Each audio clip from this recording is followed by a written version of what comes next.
अस्सलामुअलैकुम। Dream next के platform से मैं हूँ इफ्तिखार अहमद। तो जी नाज़रीन, इस वक्त मैं 250 गज़ के कह लें कि विला के ऊपर खड़ा हूँ जिधर अभी इसकी कंस्ट्रक्शन का काम हो रहा है। तो बेसिकली आज का वीडियो का पर्पज़ भी कंस्ट्रक्शन ही है और आपको कंस्ट्रक्शन के हवाले से थोड़ी सी इंफॉर्मेशन प्रोवाइड करना है। तो अगर मैं सबसे पहले बात करूं कि कंस्ट्रक्शन आप बहरिया टाउन कराची में किस तरह करवा सकते हैं, तो उसका सबसे पहला प्रोसीजर होता है जैसे ही आपको प्लॉट की अलॉटमेंट आपके नाम की जब आती है तो उसके बाद आप कह लें कि बहरिया के हेड ऑफिस जाके आप डिज़ाइन चार्जेस पे करते हैं, जिसके बिहाफ के ऊपर फिर आप बहरिया टाउन कराची आपको स्ट्रक्चरल ड्राइंग्स प्रोवाइड करता है, जो कि उसके पास ऑप्शंस अवेलेबल होते हैं। ये कोई 4 से 5 ऑप्शंस अवेलेबल होते हैं कि आप कितनी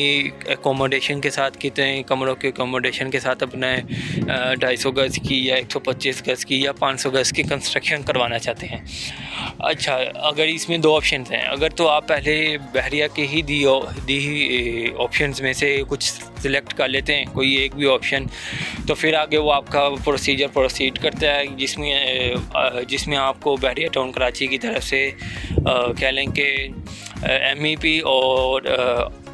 आर्किटेक्चरल ड्राइंग्स प्रोवाइड की जाती हैं उस ड्राइंग की जो आपने सिलेक्ट की होती हैं। फिर इसके बाद आपके बिल्कुल पैरेलल में आपका दूसरा प्रोसीजर चलता है जिसमें आप बहरिया के मेंटेनेंस ऑफिस जाते हैं और वहाँ आप कह लें कि FDT टेस्ट के लिए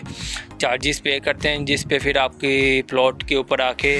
बहरिया डिमार्केशन करता है। ये वैसे बेसिकली कच्ची डिमार्केशन होती है जिसमें सिर्फ उसका बेसिक पर्पज़ होता है आपके प्लॉट की कह लें FDT टेस्ट करना, फील्ड डेंसिटी टेस्ट। और जैसे ही वो आपकी रिपोर्ट आ जाती है फिर आपके पास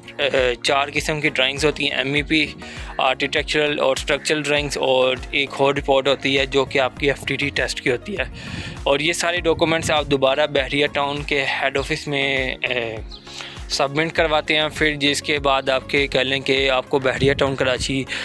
डिमार्केशन दोबारा से करके देता है, लेकिन वो आपके प्लॉट की बिल्कुल एग्जैक्ट डिमार्केशन करके देता है जिसके ऊपर आपने कंस्ट्रक्शन करनी होती है। कंस्ट्रक्शन की तरफ अब जैसे ही आपकी डिमार्केशन हो जाती है प्लॉट की, तो अब आप उसमें सबसे पहला जो प्रोसीजर होता है कंस्ट्रक्शन का, उसमें आप कह लें अपनी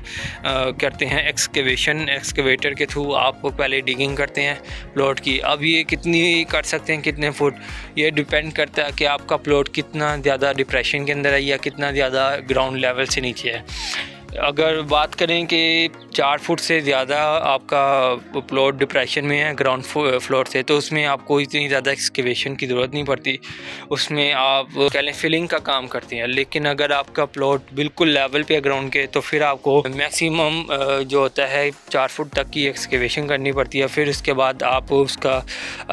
कॉम्पैक्शन करते हैं और बिल्कुल एक बेड तैयार करते हैं राफ्ट के लिए। अब जो राफ्ट है वो एक कह लें कि बुनियाद के तौर पे काम करता है किसी भी प्लॉट की, कह लें किसी भी घर के लिए, जो एक बेड के तौर पे होता है और इसी के ऊपर आपकी पूरी बिल्डिंग खड़ी की जाती है।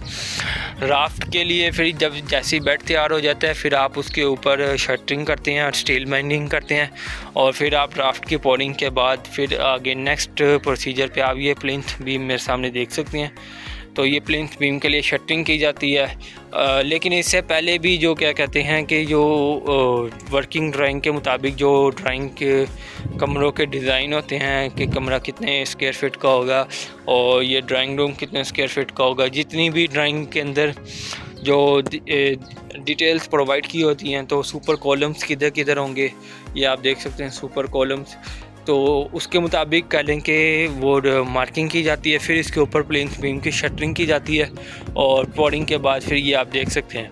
अब ये नेक्स्ट प्रोसीजर इसका ये होगा कि इसके अंदर फिलिंग की जाएगी, और इसे बैक फिलिंग कहते हैं बेसिकली, जिसके अंदर आप कह लें कि ये इसको पत्थरों के साथ फिल करेंगे और इसका ये फ्लोर के लिए इसको बिल्कुल रेडी करेंगे, और साथ ही इसके बिल्कुल मेसनरी वर्क इसका स्टार्ट कर देंगे, और इसकी कह लें कि एक प्रॉपर तरीके से आप दीवारें खड़ी करेंगे और इसी के साथ आप इसकी कंड्यूटिंग भी करते जाएंगे। और फिर नेक्स्ट ये होगा जैसी दीवारें बिल्कुल इसकी प्रॉपर खड़ी कर दी जाएंगी। तो ये आप मेरे सामने देख सकते हैं सुपर कॉलम्स, इनके ऊपर आगे स्टील बैंडिंग मुकम्मल करके फिर इनकी भी कह लें कि शटरिंग करके फिलिंग का काम किया जाता है। और जैसे इनकी फिलिंग कंप्लीट होती है फिर फर्स्ट फ्लोर की स्लैब के लिए या जिसे हम छत कहते हैं उसकी शटरिंग और स्टील बैंडिंग का काम करते हैं। और फिर जैसे ही उसका काम भी कंप्लीट होता है तो फिर आगे नेक्स्ट फ्लोर पे इसी प्रोसीजर को दोबारा से रिपीट किया जाता है और आपका बिल्कुल ग्रे स्ट्रक्चर खड़ा किया जाता है एक बिल्डिंग का।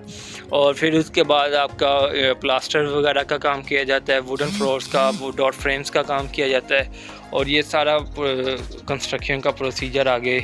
चलता रहता है। तो इसके अलावा कंस्ट्रक्शन के कोई आपकी क्वेरी हो या बैरिया टाउन कराची में आप विला बनवाना चाहते हैं या कंस्ट्रक्शन करवाना चाहते हैं तो नीचे दिए गए नंबर पर रब्ता कर सकते हैं या टीम ड्रीम नेक्स्ट से रब्ता कर सकते हैं। बहुत शुक्रिया।